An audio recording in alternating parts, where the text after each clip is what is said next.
I don't want anything. I need something. Yeah. Am I drooling? No, you look great.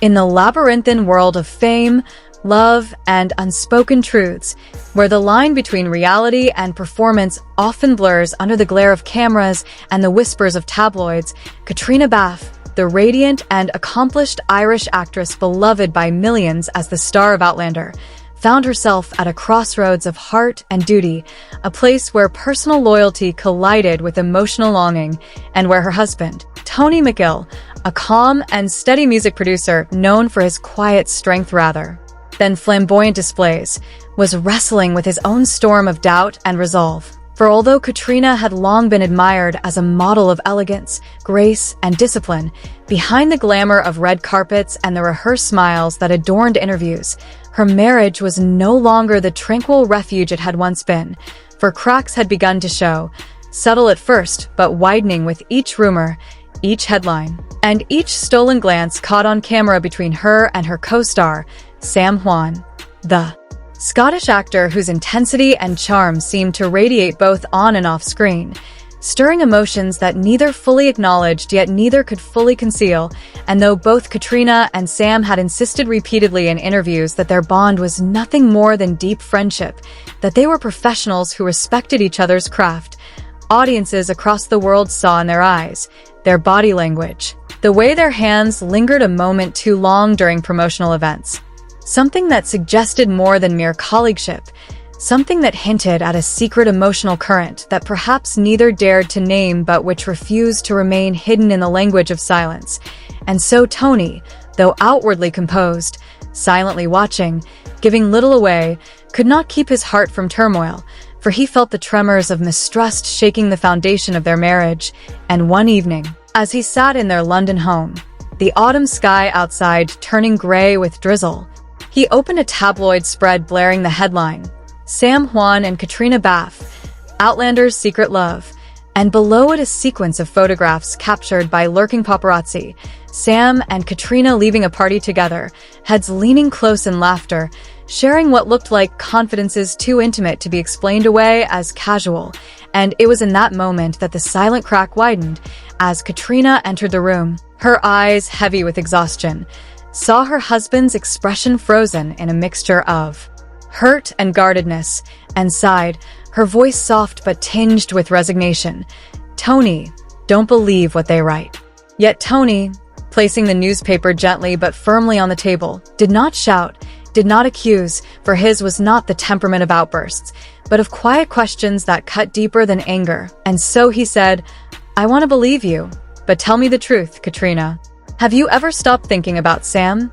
And the silence that followed, longer than words, heavier than any denial could have been, was what broke him most, for it was not a confession, not a lie, but a silence that revealed distance, that revealed hesitation, and within that hesitation lay all the doubt he had feared. And Caitriona herself, caught in the prison of her own conscience, could not easily dismiss the truth, for during the long months of filming Outlander, where she and Sam had lived out on screen a romance full of passion and vulnerability, she had found it increasingly difficult to separate role from reality. And though she loved Tony for his stability, his gentleness, the safety he had provided across years of companionship, part of her longed for the spark, the enthusiasm, the intensity she found in Sam's company, in the way he listened, laughed, cared for his co-stars with generosity. And though she blamed herself for such comparisons, her heart made them. Unconsciously, for the glances shared on set, the embraces staged for the camera yet infused with lingering echoes, were not things easily extinguished by reason. Yet she was not blind to Tony's virtues either, for he had stood by her through her rise to fame, through her struggles, and in his quiet way had been her anchor when the world spun too quickly. And so she wrestled with a divided loyalty, the pull of desire on one side and the weight of commitment on the other. And Tony, after days of private agony, made a decision, not out of cruelty but out of love and self-preservation. And so one afternoon, summoning his courage, He asked Caitriona to meet him at a small cafe tucked away from the bustle of paparazzi, a place where they had once shared simpler moments before the world intruded, and there, across the table, he looked into her eyes and said in a voice steady yet lined with vulnerability, "I've thought a lot. I still love you, Caitriona. I am willing to forgive, willing to forget everything the newspapers write, as long as you completely cut off contact with Sam Heughan." And those words, offered as both an olive branch and a boundary, stunned her, for they were at once a lifeline and a sentence, a salvation if she chose Tony, but also a demand that she extinguish a connection she was not sure she could dismiss as easily as cutting ties.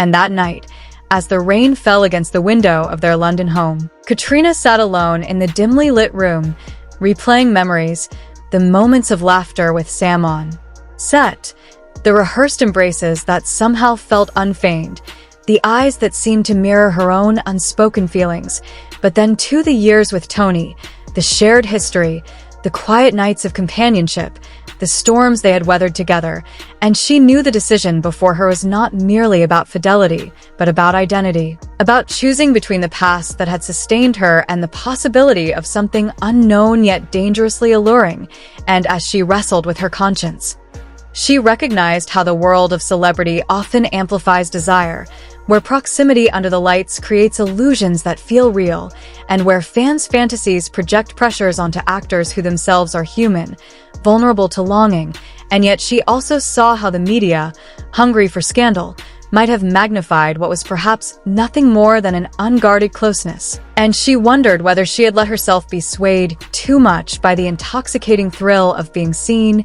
desired, celebrated, compared against the quieter but perhaps more enduring love of Tony. And so, as dawn approached, her heart a battlefield, she knew that whatever choice she made would reshape not only her marriage, but her very sense of self. For to cut off Sam would mean suppressing a part of her spirit that craved passion, and to continue with Tony would mean learning again the value of constancy, trust, and forgiveness. And in this struggle between passion and permanence, desire and devotion, Caitriona Balfe, for all her poise in public, was simply a woman caught in the most ancient of human dilemmas. To whom does one's heart truly belong, and what sacrifices are worth making to preserve love? Beautiful. I feel lucky that I get to wear it, and whatever story you want to make up in your mind. Caitriona sat by the window that night, her hands trembling slightly as the rain traced slow patterns against the glass, whispering words to herself that she had never spoken aloud, words that finally forced their way past the wall of denial she had been building for months. I have to choose. I can have both. The admission came not as a revelation, for she had always known that her divided heart would one day demand an answer, but as a sentence carried with both sorrow and inevitability, and with that quiet resolution she arranged what she knew would be the most dangerous, and yet the most necessary of meetings, a final confrontation with Sam Heughan in a quiet bar in Glasgow, a place far from the glittering lights of premieres, hidden in the anonymity of dim corners and whispered voices, where she could speak freely without the burden of cameras or fans. And when Sam arrived, his presence, as always, carried the same magnetic pull that unsettled her resolve, for his eyes reflected not accusation but understanding, not desire alone but a depth of care she could neither fully accept nor reject. And so, gripping the edge of her glass, she whispered in a broken voice, "Sam, Tony wants me to cut off all contact with you. Otherwise, my marriage will collapse completely." The words felt foreign on her tongue, as if betraying her own heart, and for a moment Sam was silent, his gaze steady yet unreadable, until at last he spoke, his voice carrying the weight of inevitability. "Kat, I never wanted to be the reason your family broke apart. But you need to be honest with yourself. Who does your heart choose?" And in that instant, her composure fractured, for she had no clear answer, only the choking confession, "I don't know." That admission echoed between them, carving open the truth she had long hidden, that she stood in the center of two worlds, unable to abandon either yet unable to reconcile them, trapped between passion and loyalty, between the hunger for something new and the duty to what she had already built. But before she could gather her thoughts, the outside world intervened with its relentless cruelty, for even in the quiet bar, their moment was not truly private, and hidden lenses had captured the meeting, flashing later across tabloids with merciless headlines: Sam Heughan and Caitriona Balfe, secret Glasgow rendezvous. The photographs, grainy but unmistakable, showed them leaving the bar together, walking close, her face pale with conflict, his expression shadowed, and when Tony saw the pictures, he did not rage or slam doors as other men might, but instead he looked at her with a quiet bitterness that hurt far more than anger, a weary smile that spoke of resignation and disappointment, and he asked in a voice stripped of its former warmth, "Do you have anything else to say to justify yourself?" And Caitriona, overwhelmed, fell into tears, her voice shaking. "Tony, that was just the last conversation. I needed to explain. I needed closure."